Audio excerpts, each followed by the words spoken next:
बिस्मिल्लाहिर्रहमानिर्रहीम। अस्सलाम वालेकुम नाज़रीन कराम, मैं कमर सुल्ताना ऑफिशियल के साथ हाज़िर हूँ।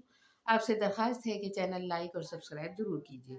तो नाज़रीन कराम, अच्छी बात ये है कि सूरत हाल इंतहाई ख़राब होती चली जा रही है कराची में, पाकिस्तान में। और जो है इनमें जो लॉन्ग मार्च है वो पिंडी के करीब पहुँचने ही लगा है। और इसकी वजह से हुकूमत और अपोजिशन में इंतहाई लेदे हो रही है, इंतहाई गर्म और सर्द बातें हो रही है। एक दूसरे को नीचा दिखाने के लिए मुल्क की भी खैर का नहीं सोचा जा रहा, पाकिस्तान के लिए बिल्कुल नहीं सोचा जा रहा। दोनों जमातें एक दूसरे से नबर्द आज़मा है और आगे जाने के लिए नित नए इल्ज़ामात, नित नए घिनौने हथकंडे इस्तेमाल कर रहे हैं। और सूरत हाल तमाम दुनिया में जगहसाई वाली बन रही है। किसी को भी पाकिस्तान का एहसास नहीं, अवाम का एहसास नहीं है। सब अपने आप में लगे हुए कि हमें आगे किस तरह बढ़ना है। यहाँ पर कल मैंने आपको बात बताई थी कि आर्मी चीफ का ओहदा बरकरार रखने के लिए या एक्सटेंशन देने के लिए या उसका ओहदा ख़त्म होने के बाद उसे दोबारा काम जारी रखने के लिए कानूनी शक्ल देने के लिए असम्बली में समरी पेश की जा रही है। और जिसको कानूनी शक्ल देकर इस चीज़ को मुकम्मल किया जाएगा कि किस तरह से हम जाने वाले को रोकें या जो है उसको किस तरह से काम करने के लिए कहा जाए। और दूसरी बात ये कि घड़ी का मामला चल रहा है। घड़ी काफ़ी तकरीबन 3-4 महीने से ज़्यादा से चल रही है। बीच में भी मामला दब गया था। अब जब देखा है कि इमरान खान का काफ़िला करीब पहुंच रहा है तो फिर दोबारा से वही चीज़ें शुरू कर दी गई हैं लोगों को उलझाने के लिए कि इधर आ जाए। एक वक्त में कई महाज खोल लिए गए हैं। दूसरी बात ये है कि जंग ग्रुप जो है इस वक्त मुश्किल में आया हुआ है। इन पर मुकदमा किया गया है शाजिद खानजादा के प्रोग्राम की वजह से, जो उन्होंने घड़ी के हवाले से किया था और वहाँ पे घड़ी के ख़रीदार को पेश किया, उमर फारूक को। और दूसरी उन्होंने इसकी जो कीमत बताई है, कीमत भी बहुत ज़्यादा बताई है और बहुत कम पाकिस्तान में लाई गई है। तो इसके हवाले से और ये जो पीटीआई जो है उन्होंने दुबई में मुकदमा करने का कहा है। और यहाँ पर ज़ाहिर है सूरत हाल फिर इंटरनेशनल मुकदमे में कि कोई किसी को नहीं देखेगा और वहाँ पर फैसला बिल्कुल दुरुस्त तरीके से होगा। और फ्रॉड का नाम भी दिया जा रहा है। हो सकता है कि लंदन में भी ये मुकदमा कायम हो जाए। तो उमर फारूक ज़हूर जो हैं उनको लाकर और ये तमाम बातें जंग ग्रुप के ज़रिए हुई है। दूसरी बात ये कि जंग में जो कार्टून छपा है, जो ज़बान इस्तेमाल की गई है, वो भी पाकिस्तान के अवाम के लिए इंतहाई दुःख का बाइस बनी है, इंतहाई तकलीफ़ देह है ये वाली बात कि किस तरह अपने अवाम को गधे घोड़ों से मुशाबियत दी और गधा घोड़ा समझा और उनको बना के पेश कर दिया कि ये सारे गधे हैं जो यहाँ पे बैठे हुए हैं और तकरीरें सुन रहे हैं। तो देखिए किसी किसी भी लीडर के लिए उसकी आवाम ही सबसे ज़्यादा होती है। और अवाम जो है ना वो ये नहीं देखती कि मैं कहाँ हूँ और क्या हूँ, वो बिल्कुल इस जज्बे से वो आगे जाती है अपने लीडर के साथ और लीडर के साथ आवाज़ मिलाती है कि उसको आगे पीछे फिर कुछ नहीं नज़र आता, वो सिर्फ लीडर के साथ खड़े होते हैं। कराची की सूरत हाल भी आपके सामने है कि किस कदर लोग कट गए, मर गए, लेकिन उन्होंने अपने लीडर का साथ नहीं छोड़ा, वो अभी भी वहीं मौजूद है।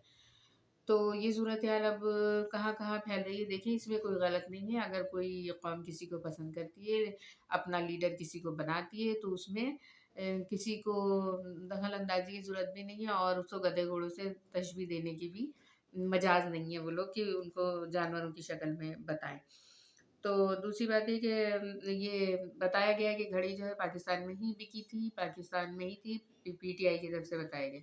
और ये जो फ़ेक है, ये जो खबर दी जा रही है फारूक ज़हूर के ज़रिए, अब पाकिस्तान में खरीदने वाले ने अगर कहीं और बेची हो तो वो अलग बात है, लेकिन ये पाकिस्तान में ही बेची गई थी। अच्छा, इसके अलावा एक बात और सामने आई है कि सेनेट के जो चेयरमैन हैं, उनके खिलाफ भी तहरीक अदम एतमाद लाई जा रही है और तहरीक ला करके उनको उनके ओहदे से हटाया जाएगा। तो यहाँ भी देखिए, एक ही दफ़ा में क्या-क्या होने जा रहा है, यही इसी वजह से मैं कह रही हूँ कि पाकिस्तान का किसी को भी ख़्याल नहीं है, सब अपने लिए नहीं कहते कि अपनी ही ये ईंट जो है अपनी तरफ लगाने के लिए या अपनी रोटी पर ही बोटी खींच ली जाती है और देखा नहीं जा रहा कि मुल्क के लिए क्या होगा। अब वो साजिद संजरानी जो है उनको वहाँ से हटाने के लिए तहरीक अदम एतमाद लाने की खबर आई है और ये तहरीक एतमाद आएगी तो ज़ाहिर है क्या होगा, किस तरह से होगा। और پھر ایک ظاہر خلا پیدا ہوتا ہے، اور جو کوئی بھی اس طرح کے واقعات ہوتے ہیں پھر وہ اپنے پیچھے ایک بہت بڑی ٹریجڈی چھوڑ جاتے ہیں۔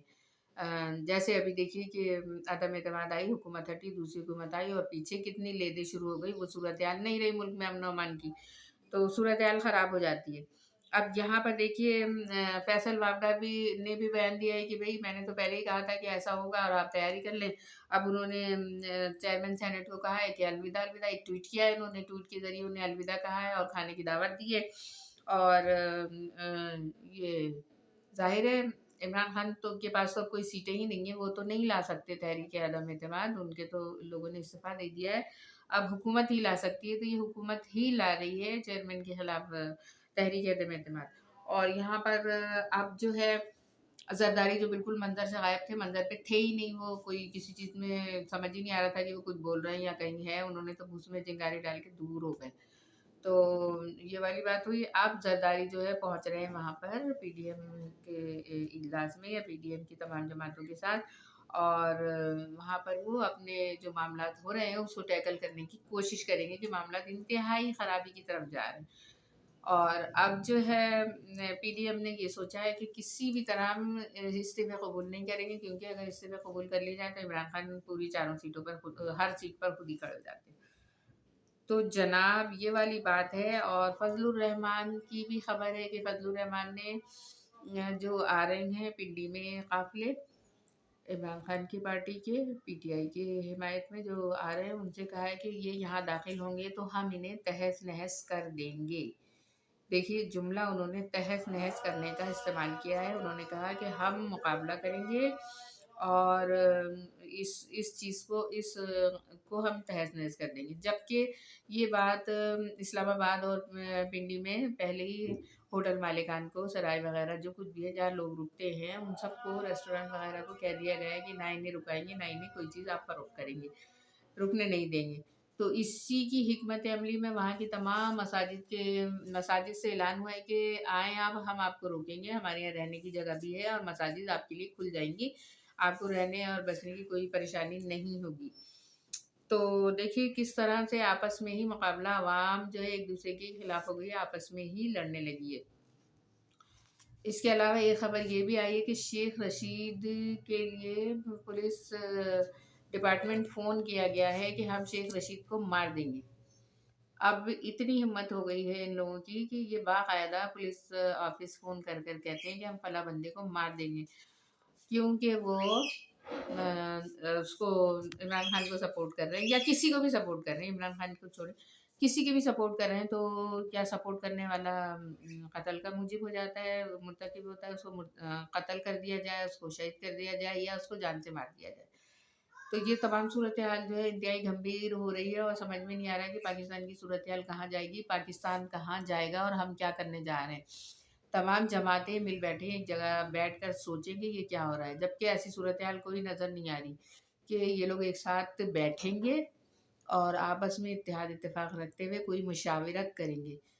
تو کوئی ایسا بندہ نظر نہیں آ رہا ہے یہاں پہ کہ جو اپوزیشن اور حکومت اور سب کو بٹھائے اور بٹھا کر کے آپس میں فہم و تفہیم کی فضا پیدا کرے اور پاکستان کے لیے خیر سگالی کے جذبات جگائے ان لوگوں کے اندر، کیونکہ یہ صرف اپنی ذاتی پارٹی، ذاتی فائدے کے لیے یہ سب کچھ ہو رہا ہے اور پاکستان کا کسی نے نہیں سوچا۔